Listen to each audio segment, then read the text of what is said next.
been doing a series of opinion polls.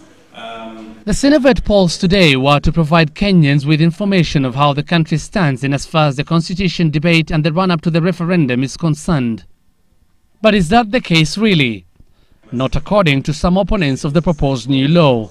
Opinion polls have been known to be used to influence the way people vote. And most of the time they are paid to cook up stuff. It is going to polarize this country. It is not only going to sway people's opinion. The no proponents claim they have conducted their own parallel polls and a good number of Kenyans are against the new laws, something they believe was not represented by the Synovate poll. But Synovate termed their claims as unfounded. It's on record that we have accurately predicted an actual political event in this country. I do believe you were here in 2005, where we predicted that referendum number for number.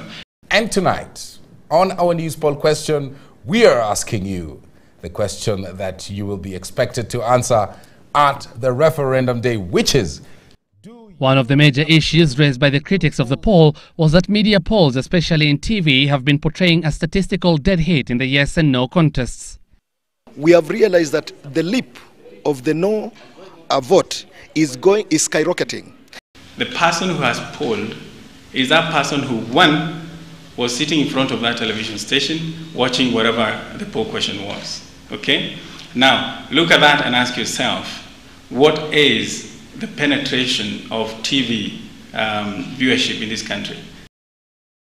Pollsters as well argue that people who respond to media polls, especially on the Constitution, are knowledgeable and can afford to send text messages. Thus, it might not necessarily be balanced in terms of social status. They also argue that there is no way to establish whether respondents are Kenyans and whether they are actually voters. But the no proponents are not convinced, and they now want all public opinion polls before the referendum stopped, ostensibly so as not to sway people. It should have been just another poll, but the temperatures it has raised clearly demonstrate the high stakes at the August 4th referendum. Hussein Mohamed, Citizen Weekend.